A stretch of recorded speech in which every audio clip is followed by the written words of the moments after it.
Kurt.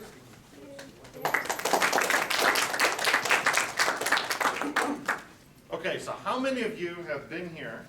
I gotta turn the mic on. How many of you have been here before for, not here, but been around for me to give a growing store neighborhood talk before? Oh, wow, less than a third maybe. Okay, so this is actually aimed sort of at the rest of you, but I think all of you should enjoy it. So if you haven't heard about growing store neighborhoods before, I'm going to cover a lot about why we're doing what we're doing and what it is, and what your part of it actually can be. So without anything else, I'm just going to jump right into this. So the first question we're going to talk about is why are we here? Then we're going to jump into what are first-tier suburbs. You heard Kurt mention that, but some of you may not know what a first-tier suburb is. We'll talk about challenges that we have to face, and we'll get to some growing store neighborhoods examples of what we're actually doing. So the first question is, why are we here? How did we end up here? Well, one of the reasons is sitting in the back of the room, Mayor Bob McGarvey, who started on Corporation Drive in 1977, and succeeded in 2003. We became a city after all that time because we knew we had major issues to correct from our mismanagement under Sacramento County. We did not become an issue for things to stay the same. We became a city so that things could change. We could have local representation and improve our community. And we knew we had a problem. We had a regional image problem. We had a deteriorating retail environment. We had old infrastructure, old streets, roads, things that needed fixing. We knew that. But we also pretty quickly learned that it's not going to be simple. You know, I think a lot of people before incorporation said, all you got to do is have some positive development. You could turn Rancho Cordova around. Not so simple. And luckily, we discovered that we were not alone in that problem, but it's a nationwide problem. It's a first-tier suburbs problem. First-tier suburbs are those sort of, you can think of them as sort of the early post-World War II suburbs. So they were Levi towns, probably the first big one. But they're, you know, every city in the United States now has some sort of suburban-like development. Some people now refer to it derogatively as sprawl. But unfortunately, we're also often called the old, or the older, or the mature suburbs, or the neglected, or the declining, or the unfavored, or the struggling suburb, because we're all old suburbs, not new suburbs. And I'm going to go into some detail about the differences between those two. So what's typical in these first-tier suburbs is there's some kind of a boom town after World War II. We certainly were, right, with Aerojet getting up to, what was it, 22,000 employees, and Mather Air Force Base with its 12,000 employees. We really boomed after World War II. They began, all of these first-tier suburbs, really attractive places where people wanted to live. And they typically had a lot of middle-income development, and they were built in suburban style. So the houses were often the same. You can refer to them as cookie-cutter houses. There weren't a lot of jobs, and you know, typically had to drive a ways to get to things. It was all auto-based development. So those are first-tier suburbs, and they're all over the country. Now there are some advantages to being a first-tier suburb. You've got big lots, you've got big trees. Right now, typically, we're still safer than sort of the urban centers that people were originally fleeing to move to those first-tier suburbs. We've got usually really good housing values, which is a positive and a negative, but it's a positive. And you've got location. You know, our churches are built. You don't have to wait for the park to come. You can already see it. Those are advantages to being in a first-tier suburb. And it's beginning to get a lot more academic attention. So there'll be a lot of books written about first-tier suburbs. So the challenges that first-tier suburbs have, some things that people are doing to try to turn around old first-tier suburbs. There's still not a lot of academic research in terms of, you know, university people studying what's the best practices for first-tier suburbs, but at least we're garnering some attention.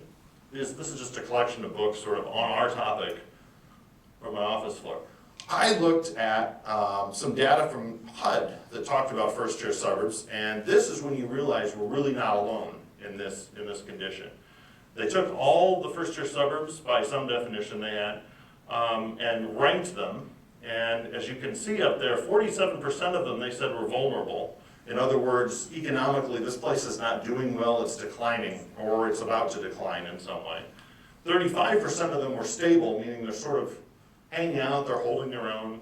12% of them were elite, meaning they are really nice places to live. They were built as really nice places to live. They're still really nice places to live.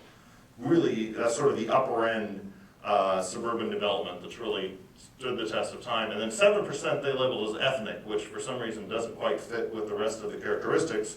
But it's interesting that 100% of the ethnically dominated first-tier suburbs are also in that vulnerable category. So they're about 1,700 by their measure, and the majority of them are in some sort of trouble in the country. They're not sort of economically viable over the long term. So the risk factors, what is the risk when you do suburban development? Rapid growth. The faster you grow, the more at risk you are of having long-term problems in your suburban growth. If you have large swaths of similar homes, so it's sort of the same house over and over and over and over, or 3 different houses over and over and over and over and over, those are dangerous ways to develop. If you have moderate home values, not upper-end home values, as we just saw in the last data, that's a problem. If you're lacking a sense of place, if there's not some huge reason why people want to live in your community, that's a problem long-term. And of course, the availability of newer suburbs. So in our case, the fact that Folsom and El Dorado Hills, and a decade or two ago, Gold River were developing, that's competition for us. That's a newer suburb. That's a problem for first-tier suburbs when you're being outcompeted by yet newer suburbs. So if you look at us and those risk factors, we've got all of them. Rancho Cordova has all of those risk factors for problems as a first-tier suburb. And here's an example of it. Here's our, by decade of construction, don't worry about the details, but just different colors are a decade of construction. You can see how we were sort of rapidly built out in a concise area. This was not sort of a natural, organic, we're going to grow this way and we're going to redevelop. This was, here's a planned community, here's a plan, here's a plan, here's a plan, here's a plan. And you end up with sort of cookie cutter houses within those different zones built relatively quickly. So that's an example of our risk. But the key problem for first-tier suburbs, including all of these factors, is that you have a declining median income. And this is a pretty important takeaway message for today. So, when you have competition, as we do in Rancho Cordova, whether it's a Gold River or a Folsom or another community, people in Rancho Cordova who have lived here a while have choices about where they can live. They can stay here, they can move to another community. The people most able to move to another community are also those people with the greatest economic resources. If you can't afford to buy a new house, you're not leaving Rancho Cordova if you already live here. If you can afford to buy a new house somewhere else, you've got that option. What naturally happens is that sort of the wealthiest in your community bleed off to the newer, brighter, shinier suburb. And that happens again and again and again. And it happens generationally. So in Rancho Cordova, where we hadn't built a lot of new housing in a few decades, you saw a lot of generations of homeowners move here and move on, move here and move on, move here and move on. The problem is when they move on and they're replaced by another homeowner, they sell their house, the average economic ability of that incoming buyer is less than the person who left. So the person who was here originally had so much money to spend, they had the ability to move somewhere else, they did. The person who replaced them has less money to spend, which means your retail takes a hit, which means your property values take a hit, which means your property maintenance take a hit, because they just have less money to spend. So you have this declining median income that goes on, and if that runs its course, you end up with a very poor community, because that cycle will just keep continuing. The lower the income goes, the faster it can happen. And you end up in a suburban situation with people living there who are relatively impoverished, and that's not what suburbs were designed to accommodate. We weren't designed for poverty. So this is sort of the big picture challenge for first-tier suburbs all across the country, and in a large measure it applies to us. So here's some example from Sacramento. This is like big poverty data for Sacramento as a whole. And what I want you to take away from this is there's an urban core, you can think of that as sort of the city of Sacramento, and then there's the suburbs, that's all of us kind of lumped together. If you look at the second line there, how much poverty has changed? In the urban core, it's up 21% in about the past decade. In the suburbs, it's up 48%. So in other words, poverty has switched. It's no longer a big city downtown phenomenon. It's now mainly a first-tier suburbs phenomenon. As a matter of fact, nationwide, the majority of impoverished people live in first-tier suburbs-like conditions, not downtown. And you can sort of see it works for us. In this region, we got 82,000 people living in poverty in our urban core and 139,000 in the suburbs. So poverty has switched basically to us in Rancho Cordova from City of Sacramento. Do they still have a large number? Yes. If you look at the next line, they actually have more people living in concentrated poverty than we do, but we're picking up a lot more concentrated poverty than the central cities. They're actually declining in their sense of concentrated poverty. And that just means a whole bunch of people living at the poverty level in close proximity. So here's a map based on the data on the previous slide. It just sort of shows where poverty is in the Sacramento region. You can see it's somewhat centralized towards downtown, towards the older part of the South County, and we've got a couple of spots in Rancho Cordova where it's getting relatively concentrated. Probably not to the extent it is elsewhere, but it still shows up even at that level. I think that's the census tract level. So the worst case scenario is that you end up with these areas of really concentrated poverty, and the problem there is that people growing up in that situation, people living in that situation, have really diminished horizons on what's possible. You know, the kids don't do as well in school, crime increases, property maintenance declines, you've got limited access to health care when you've got people in a suburban environment living that way. We weren't built, Suburbs weren't built with all those services that sort of big cities have been funded for the past 40 years to deal with poverty. We don't have any of that stuff, none of that infrastructure, but yet we're the new home to poverty, so this is a challenge for us. Also, you could think of this at a regional level. If you've got areas of concentrated poverty in your region, that spawns crime that doesn't just cause crime in a local area, it spans the region. It's an inefficient status for the region. No region should have areas of these really concentrated poverty zones. So there's a vicious cycle that happens here in a community. If your fundamental problem is declining income of residents, that's sort of the box across the top, that has some economic impacts. It lowers your property values, it lowers your rate of home ownership. It causes declining commercial and retail business because people have less money to spend. Rents tend to go down in the environment where you have declining incomes. And you have declining revenue for local government. Less sales tax, less property tax, because of the economic ability of people to live there. Those things all lead to quality of life impacts. You have higher crime rates, your infrastructure is failing, you have less revenue to deal with it. There are lower school test scores and all sorts of other social dysfunction happen, which in turn presses down your property values, and the cycle just repeats itself. While service demand, by the way, for the local government is going up. So it's this vicious cycle that communities get in, and you have to do something to try to get out of it. So as I just suggested, this is really a fiscal crisis for a lot of first-tier suburbs across the country. They're seeing property tax go down, sales tax go down. We don't have income tax that goes to local government, but across the country, many jurisdictions do. All these things are being pressed down, so your revenues are going down. Meanwhile, your need for service is going up. Because your crime rate's up, your infrastructure's old and failing, your schools aren't doing as well. All these service needs are going up, all your revenues are going down. Some cities don't even have the ability to sort of tax themselves out of this. You know, there are examples like in Ohio, where I was giving a talk like this last year, where the wealthy suburb over here had a property tax rate of 1%. The poor suburb next door had a property tax rate of like 5% a year. And the wealthy suburb is getting 10 times the revenue that the poor suburb is.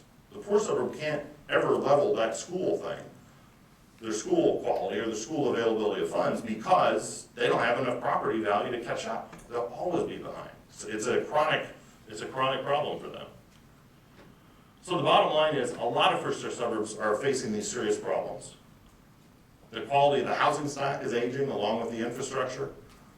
You have to find a way to reinvent yourself. You have to find a way to somehow break out of this negative cycle. And then, of course, this is overcast with the suburban poverty issue. How do you deal with those issues? So this is just sort of a graphic that I use to motivate my colleagues in other cities that you've got to do something about this. You know, you've got decreasing revenues pressing on you from above. You've got increasing infrastructure and service demand pressing on you from below. You had a choice as a first-tier suburb. You need to do something about it, or you do nothing. If you do nothing, it's pretty clear what happens. You're going to have declining revenues, you have failing infrastructure, you're going to have increasing civic dysfunction of various kinds, or you can try to do something about it. And you may or not be successful, but at least you're doing something about it, and you can do something positive and targeted. You can go after those problems that are really afflicting your residents. And if you do that, you can see maybe better revenue in the future. You could certainly see better civic involvement, or you could see better economic opportunities for your residents, or just better quality of life for everybody who lives in your community. So I've been talking about a few measures, but I thought at some point we ought to talk about all the things that sort of matter with regard to the health of an older suburb. Median income, housing quality, property values, crime rate, educational success. Is your population going up or down? And there's other quality of life measures that can be applied. It's important to measure things that we do in government, because otherwise you don't quite know what you're doing. You could spend a whole bunch of money and not move a measure, or you could spend a little bit of money and really move it. You'd rather do the latter. You'd rather be most efficient, which means you got to gather the data to figure out what really works, what really moves the dial for your residents.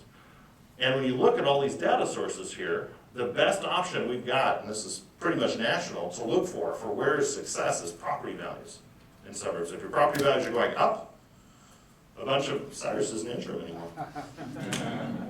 If your property values are going up, generally most other factors are going to track along with that. If your property values are going down, other factors will track along with that. Sort of the rest of the list, in a way, either hangs on or is directly responsible for property values. So that's sort of we could call it the queen of all data measures for suburban health, is what are your property values? And you can dive into that a little bit further. What actually affects property values? Well, you can improve your property values if you're doing the things on the left. If your crime's going down, if you have good schools, if your rents are improving, all those things are positively affecting property values. And all the things on the right are going to cause your property values to go down or decline, or they're the result of property values going down or declining. So these are sort of the two paths for a community. You know, are you on the upswing or are you in the downswing? These are the two lists. And when you think about it, what it comes down to most often is an owner of a property making a decision about that property. That's going to affect the property value more than anything else. If you chart out what their options are, we'll take a single-family homeowner. What are the options for a single-family homeowner? Something on your house is going to need repair, or it's going to need a fix. You have to decide, updating the landscaping, fixing the roof, adding the bathroom, remodeling the kitchen. One of these things you're going to have to decide. And when you get to that point, these are the options a homeowner has. You could reinvest in your home. And if you look over on the right, the property value impact of the decision is either an up arrow or a down arrow. If you reinvest in your home and your neighbors do the same, then neighborhood values are going up. Because you fixed up your house, you added value to it, the neighbors say, oh, look, you fixed up this house, I'm going to do that too. Home values are going up in that region. If that homeowner facing that decision reinvests in their home, but the neighbors don't, they're going to lose the investment, and the overall neighborhood property values are still going to go down. So there's a chance, if you do the right thing, from our point of view, and you reinvest in your home, you can either win on that or lose on that. If you stay there, but you don't reinvest, so I'm going to stay in this house, but I don't know about the future of this place, I'm not going to put any more money into it. I'm just going to stay here so I can move somewhere better. That attitude is definitely a negative on property value, because you're not improving the value of your home, you're just hanging out. Or your other option is you can leave the community and move to a new suburb. Just sell this house, I'm getting out of here, move somewhere else where I feel there's a better future for me and my family. Odds are you're going to sell to a lower income buyer, and that also presses your property values in the region down over the long term. And the worst potential option is, well, I'm going to keep that house back in Rancho Cordova and rent it out. And then, go live somewhere else. Because generally rentals, Carrie can verify this, generally rentals are not as well maintained as owner-occupied homes. But the impact for us is, you look over on the right, there's only one decision there that actually works for us as a city and works for the homeowner, which is they fix up their house and their neighbors do too. How do you get to that point? That's the point we have to be at. At least 50% of the time you have to be there, or you're going downhill. So here's a classic. Anybody recognize this property? It's in Rancho Cordova. It's on a corner. Now this photo is old. This is probably 12 years old. I was looking yesterday. At that time, the owner, this is a duplex, the owner of the duplex lives on the right side. The renter lives on the left side. And if you notice, the lawn on the right is a little nicer. On the left, they've got a window air conditioner. On the right, they've got central air. So that's the owner on the right, the renter on the left. On the right, you've got some landscaping, on the left, none. On the right, it's sort of neat, on the left, you've got some debris and stuff sitting out there. On the right, you've got, better windows and better window frames. On the left, you've got the old stuff from the 60s. This is one guy who owns this property. He lives on the right, he's not fixing up the left side of his house, right? Because that's the renter's side. So getting people to say, yeah, I'm going to reinvest in the property can be a real challenge because, look at that. Look what happened there. He made a decision to fix up his side, but not his renter's side that are under his same roof. Okay, so this leads to this. This is a very important graph I'm going to go through step by step. This is going to sort of summarize everything I was just talking about the impacts of how people make that decision. So let's start with a new buyer in a house. You move into Rancho Cordova, you buy the house. Over time, that property ages. Something's going to happen. You got to fix the roof, the bathroom, the landscape, something is going to have to be fixed. It ages. And you come to that decision, what am I going to do? Am I going to reinvest in this place, or am I just going to live with this and, plan on getting out of here in a few years? If you say yes to reinvest, that leads to the path of your property is improving. You have put the new kitchen in, your value of the house went up $15,000 or whatever. If you do that, obviously the property values are going to improve. You've expanded or remodeled the property. It's more attractive now to a new buyer because you have just added value to the home. You're going to sell it for more than you bought it. It also makes outside investment in the neighborhood more likely because developers or business people are going to see positive economic activity in the neighborhood, which means, hey, this place is on the upswing. And it leads to that new buyer either being at your economic level or perhaps even higher if you've really improved that property. Now, if on the other hand you get to that reinvest point and you say, nope, not going to fix the bathroom, not worth it, don't believe in the future of this place, then you're on the property decline cycle. And if you're there, maybe that property ends up getting rented, it certainly doesn't get improved, the property values are going to go down, it's less attractive to a new buyer, and you're not going to get that outside economic investment as often because this is not a neighborhood that's improving, this neighborhood is declining. Property values are going down, it's probably the measure they would use. And when you eventually sell it, the value's now lower because you haven't fixed what should have been fixed. So you're going to sell it to someone of lower economic status than the original buyer. So that's that downward spiral. This is critically important for us as a city because there are these two decisions. Who's buying the house in Rancho Cordova, and are the homeowners and property owner, it doesn't just apply to homeowners, it's any property owner, are they reinvesting? So those become two really key questions. And you can ask yourself, how do people decide where they're going to live? These are good real estate research questions. How do people make that decision? Because if we know how they make that decision, then we can figure out what we can do to try to influence it. Because we need to influence these two decisions, the new buyer and the reinvest. Luckily for us, a lot of research has been done on that question because this is how people sell houses. So there's a lot of studies talking about how people prioritize where they live. So this is a ranked order. You guys remember Maslow's hierarchy of needs from college psychology? This is it, the same thing for where you live. So the number one most important thing when you decide where you live is crime. Is this a safe place to live or not? That makes sense, right? You don't want to live somewhere that's unsafe. Number two is schools. How good are the schools? And what that really means is what are the test scores on the website?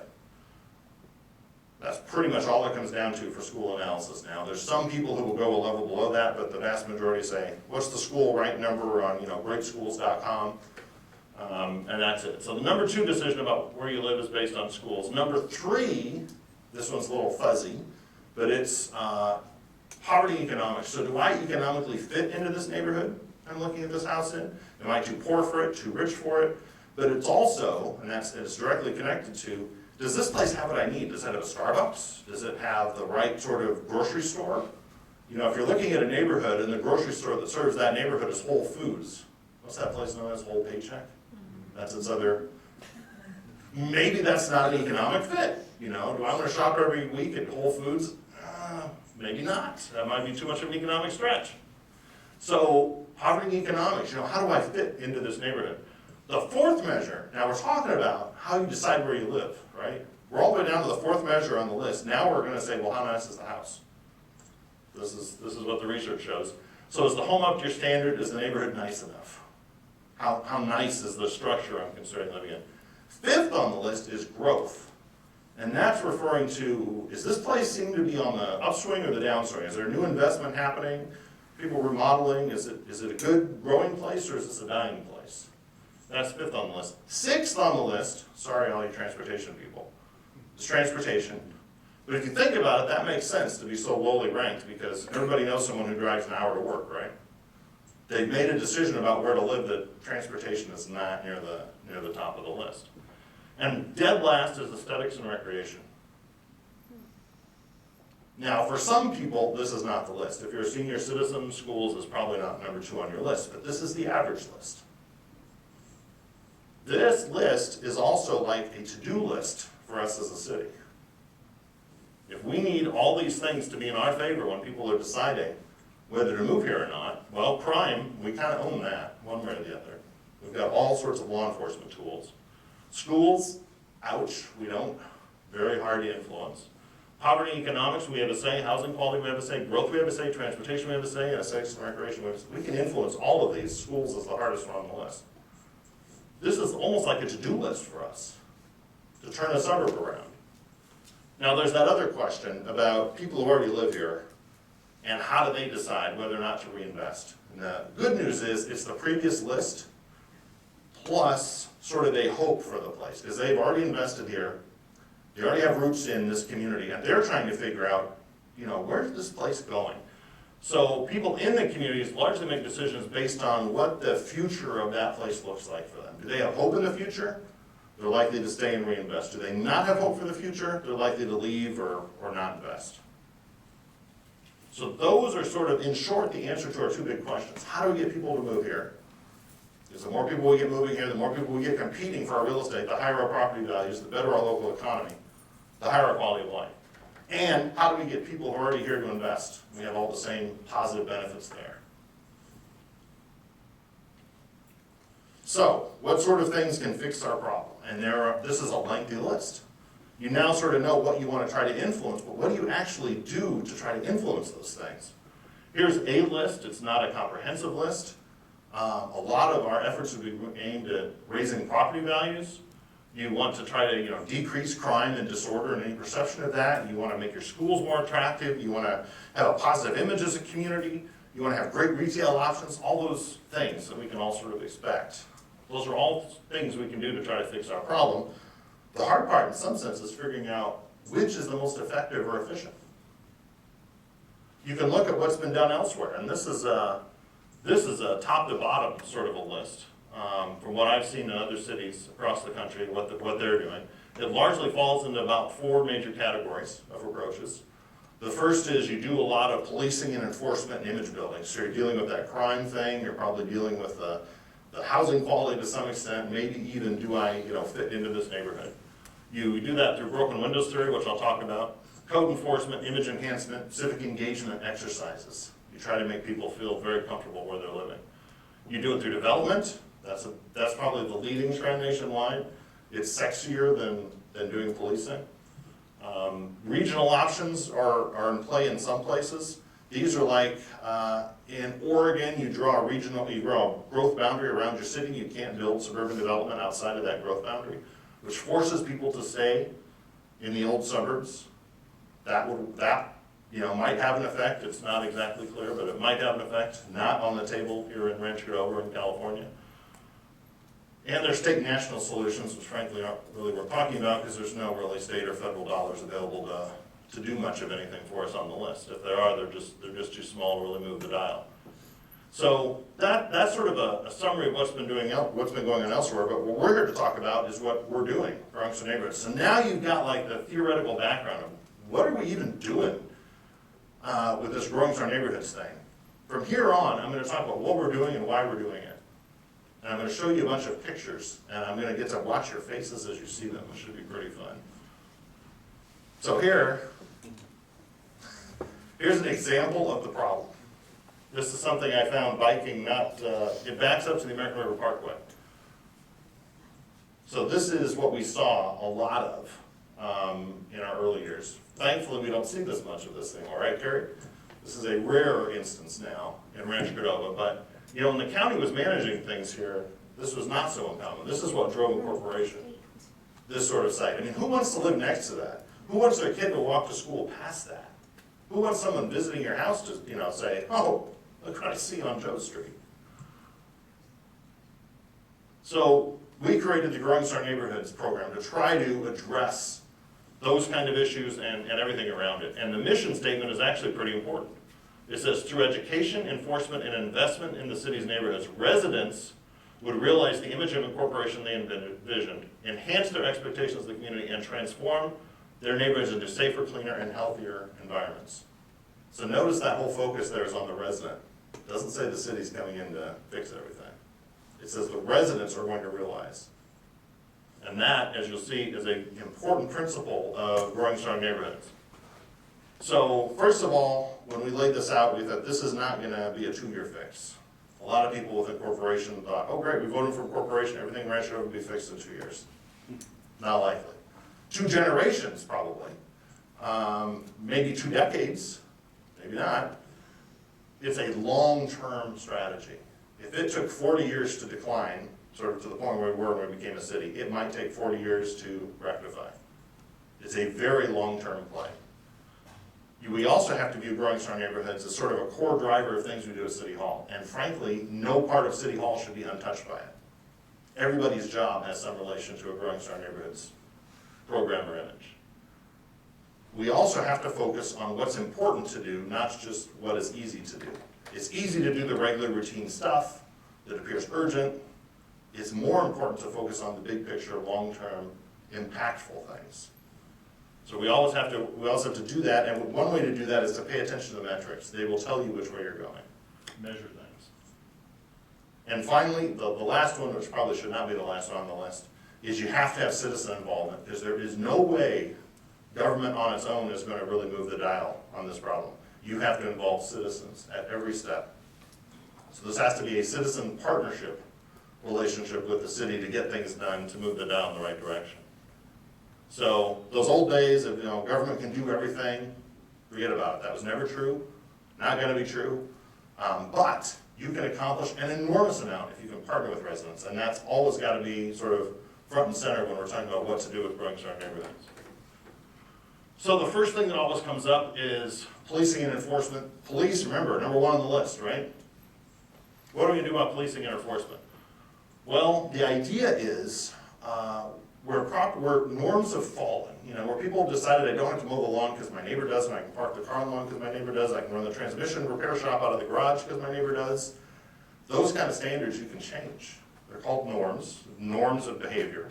You can change that. If you get rid of all the junk cars on the street, people will sort of stop leaving junk cars on the street. This is the sort of the enforcement theory about it. And if you involve residents in that renewal, so much the better. So I'm going to have to talk to you about broken windows theory, because that was just a summary of it. But policing and enforcement is all summarized around that idea of you've got to raise standards so that people behave better.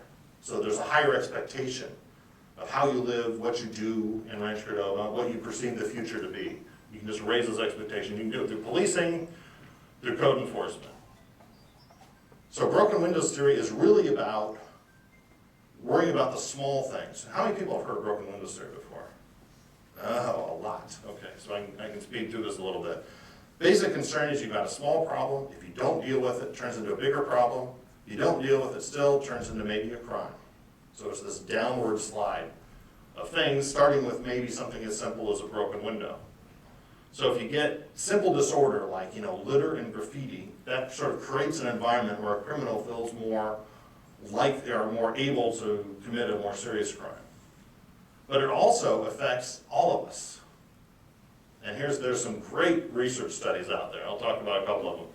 One was, they're just testing now, how does an environment have an impact on a person's behavior? One was, they took a mailbox, a public mailbox, they stuck an envelope in it that had like a $10 bill visible, like the envelope was a little ripped, and you can see there's a $10 bill sticking out of it. What do people do when they see that? They have a video camera on this, they're counting what people do. If the environment around it is clean, say like the perfect mailbox with landscaping, it's all nice, 13% of the people would steal the money. The rest of them would sort of, either fix it or put it in the mailbox or something, send it on its way. 13% of them would steal it. If the environment around that mailbox had litter on it, 25% of them would steal it. The only thing that changed, envelope in the same position, same kind of day, the only thing that changed is the litter on the ground. If you added graffiti instead of the litter, now 27% of people are stealing it. So just messing up that local environment means people behave worse. That's broken windows theory. A bike with an unwanted flyer. They went to a spot where a whole bunch of people had parked their bikes, they put flyers on it that were of no interest to the people who were coming to get their bikes. If the environment was clean, in this study, 33% of them either shoved it on the bike next to them or threw it on the ground. This is a college town, so I guess that was more likely. And in a graffiti environment, though, that more than doubled. So if they put graffiti on the wall where the bikes were, now suddenly people aren't just, dropping on the ground 33% of the time. Now it's up to 70% of the time they're dropping on the ground. And the funniest one was, they set up this fence, and the fence had a gap in it, and there were bikes parked in front of the fence, and the fence had 2 signs on it. The fence, one sign said, don't use this gap in the fence to get to your cars.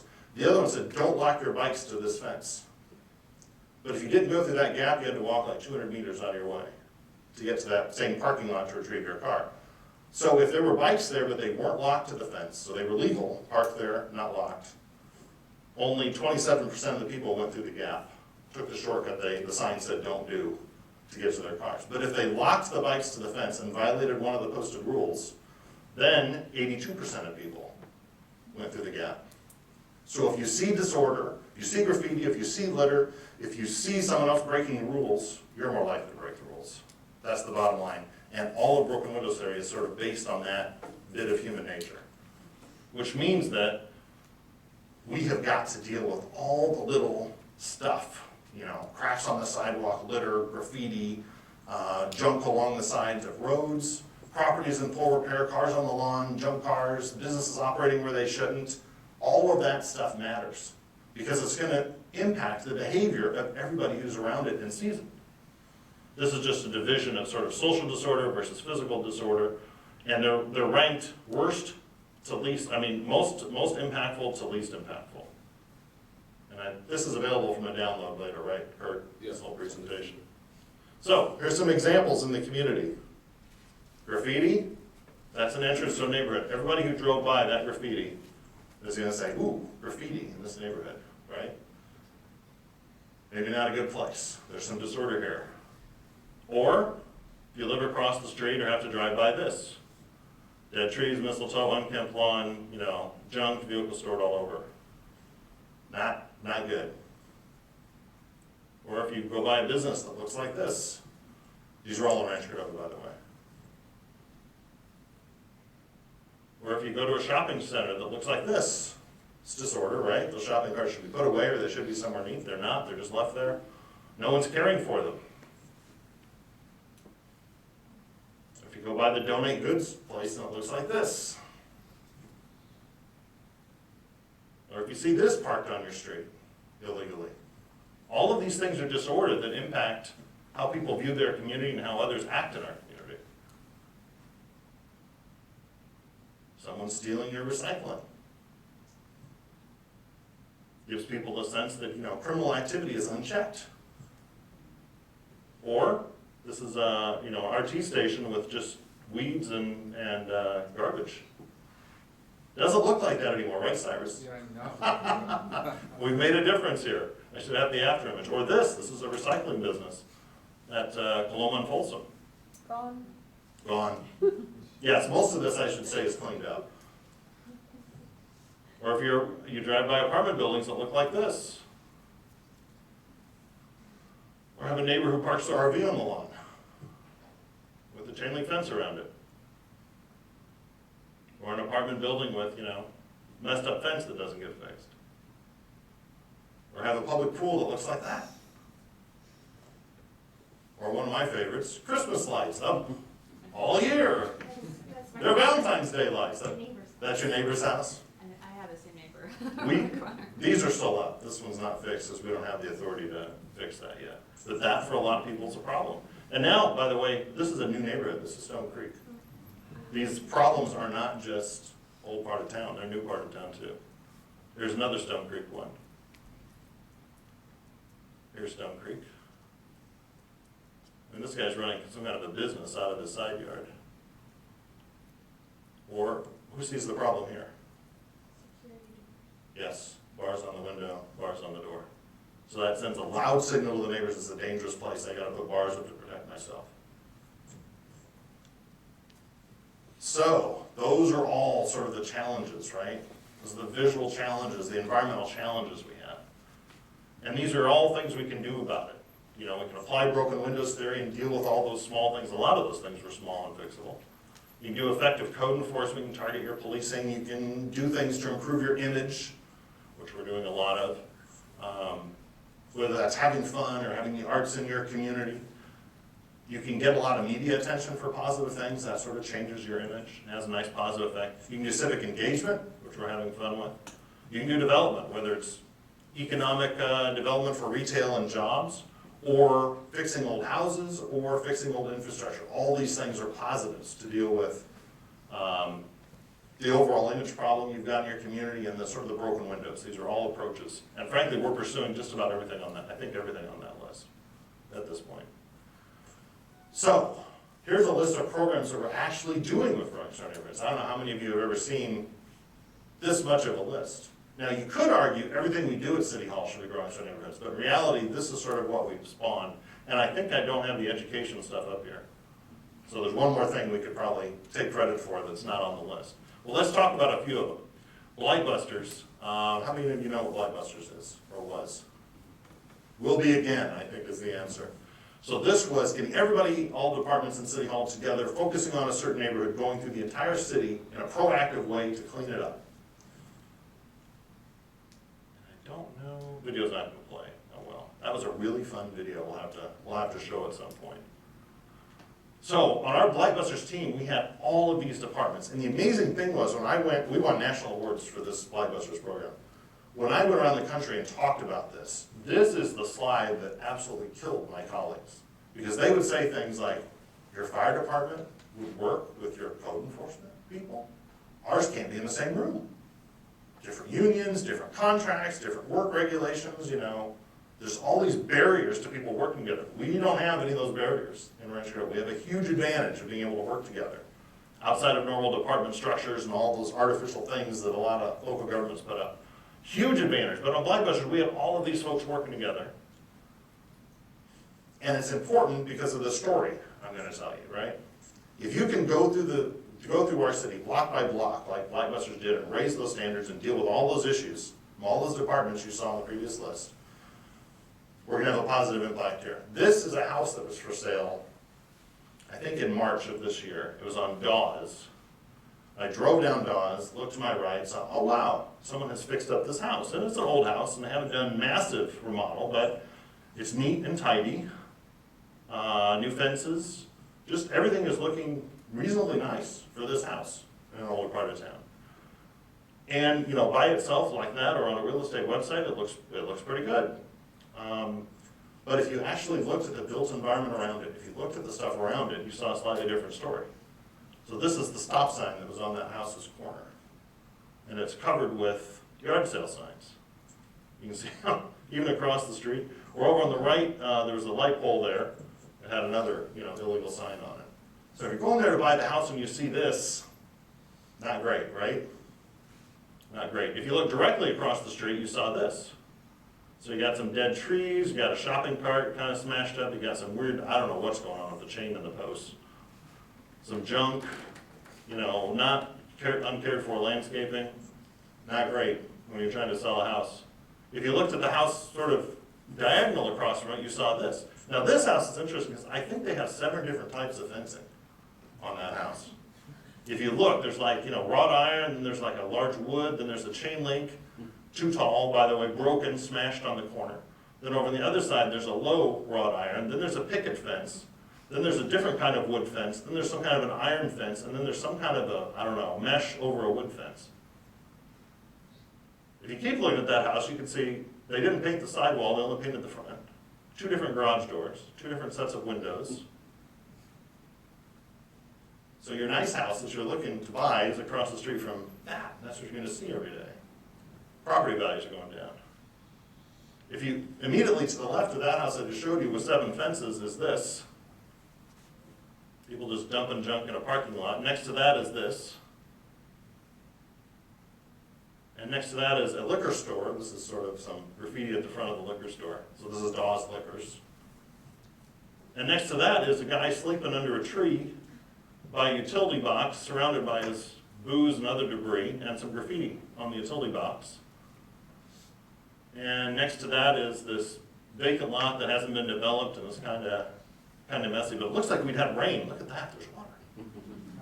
That's a positive. And if you look sort of behind and across the street, you have a donate goods nest.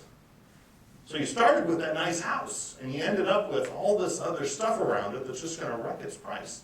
All of which are just broken windows problems, right? Those are all things we could clean up, and we have to find a way to clean up. I love the sign that says no dumping right there. You see that? And it's just stuff all over. So growing strong neighborhoods, that's the importance of blight busters, dealing with all that sort of stuff. All those things are blight busters or regular code enforcement or to some extent some other infrastructure issues. The next big win we had was on rental property. We have a lot of apartments in Rancho Cordova. They're left over from when we were in Air Force Town, like 12,000 units. And most of those apartments were in poor repair, well, probably 20 years ago. And we've made a lot of strides to do proactive rental inspection. We were frankly the first jurisdiction in the Sacramento region to achieve that. The Apartment Association had killed off any other city's effort to do so. We were the first to do it. And we've had a great positive effect with that. This is a graphic that Carrie put together that sort of shows the importance of growing strong neighborhoods in building a better, healthier neighborhood. So if you can get a better family and tenant stability, you don't have people moving in and out as much because the place isn't a wreck. You get reduced crime. If you get reduced crime, you can increase property values, you get enhanced economic growth and stability. You get improved neighborhood quality, which leads to a better living condition for people in apartments. It's just a cycle. So we were out and decided we're going to do apartment inspection, and we've had some really nice results. These are just before and after pictures. Started with a somewhat crummy looking one on the left, ended with a nice one on the right. Same thing here. And this is just enforcing the rules. We had to do an ordinance to allow us to do proactive apartment inspection, but after that, and then the next program I'm going to tell you about growing strong neighborhoods is Focus on 50. You know, so we've had success with blight busters, national level success, had regional success with rental property inspection, and Focus on 50 is copied from other jurisdictions that do this, but I think we're having a great local effect with Focus on 50. And the theory is where you've got problems, they're not localized. I mean, they're not spread all over your community. They're pretty localized to bad actors. It's a bad property owner. It's a criminal who lives in one spot who's committing a lot of crime. These things are really focused. And if you look at the data, like on a GIS map and map where your problems are, you can see they're not all over the city. This is just showing crime and the number of crimes that are occurring within 1,000 square foot blocks. And you can see most of Rancho Cordova is almost no crime. Well, look at those focal areas. And all of them are around apartments in one way or another. And this is corrected, and the data we use in Focus on 50 is corrected for apartments. We don't overweight them. But if you look at this just by the numbers and you stack up who's got code enforcement problems, policing problems, building inspection problems, any sort of dysfunction we can measure, and you add all those things up, you can come up with a to-do list. These are our most problem properties. And so that's what we've done with Focus on 50. Here's an example of more detailed data. And this is showing Investment Circle, Folsom Boulevard, and Olson Drive, that little neighborhood with a lot of apartments right in there. But you can get really good data to say, this is where the problem is, let's go focus on it. And you use all of your Blight Busters team-like tools to go focus on that neighborhood and make a difference. So this is the list I showed you before of what we can do in Rancho Cordova, and we've done, I've just given you 3 examples of things we've done. And frankly, there's more we could do. You know, we've done apartment inspections. We could do some commercial corridor enhancements beyond fixing up Folsom Boulevard. We could come up with something that said we want to fix up the commercial properties along Folsom Boulevard. Maybe like a facade improvement program, which we've had here in Rancho Cordova before. We could do more rental home inspections. We're doing them now, but there's a lot of individual single-family rental homes out there that we need to work on. We've done some transient enforcement, we called it TED. We could do more of that, because that is a significant problem in our community. We've done light rail fare sweeps, we've taken over maintenance for light rail facilities to make those look nicer. We could probably do more on light rail though, still the source of problem. We've focused on specific areas like West Aloma is a current one for our jets. Again, done something there, we have to keep the pressure up, perhaps do more. And we've done Focus on 50 to focus on our hotspots. We just need to be sure that program is really taking along and dealing with the root cause of a lot of problems in those hotspots. We've also done some image stuff, branding and marketing. We've done a lot of events with community council. I think that's been a huge success for us to improve our image. We're breaking through in the arts. We now have arts organizations calling us. People are doing tours of great art facilities and productions are coming to Rancho Cordova. That's all good. And of course, working with nonprofit partners to make those sorts of things happen is really necessary. And then there's development as a solution. This is the one nationwide that everybody sort of points to. First year suburbs, you need to develop your way out of the problem. Works great if you can make it pencil. You know, the person who's doing the developing has to have a way to make money, or it's not gonna happen. So, you know, we need to use good planning, maybe principles of new urbanism, something to make that development more likely in our community, to improve that retail environment, improve the way people live. We can tear down old housing and build new housing. We need to turn this is old-fashioned sprawl development with a big center and a huge parking lot, maybe into something that looks more like that. They call it new urbanist development. I'm sure it'll have a new name in 10 years, but it's a densification, it's creating more of a sense of place. So you're not sort of the boring old center, you're this. When I give this talk nationally, because usually people are standing in front of first year suburbs and saying, you just need to, you know, do this little development project and it'll fix. I always get to say, yeah, it's just this easy, all I have to do is click. See that? It turns into that. Easy. Incredibly difficult, in reality, incredibly difficult. But bit by bit, you can aim for something like this. You can bite off and get parts of it. And frankly, we've got some success there. I mean, if you look at the Folsom Lake College investment on Folsom Boulevard, that's a step in this direction. We'll have to see what follows. Then there's housing rehab, which is really hard to do because the numbers are always daunting. You know, how do you help individual homeowners fix up their properties? If you can do it, great.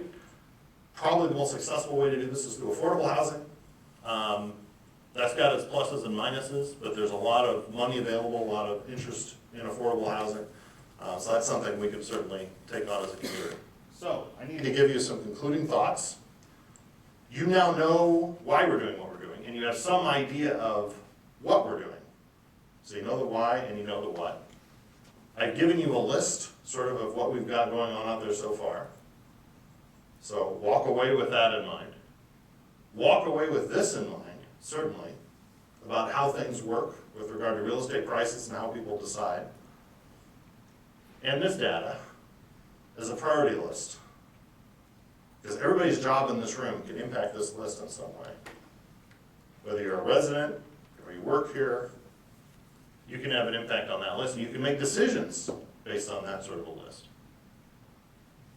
And so my closing message is, every city employee, every resident has a job to do here, can have a positive effect on growing strong neighborhoods in the big picture. We just have to work smart, work together, make a huge difference for our community. Thank you very much.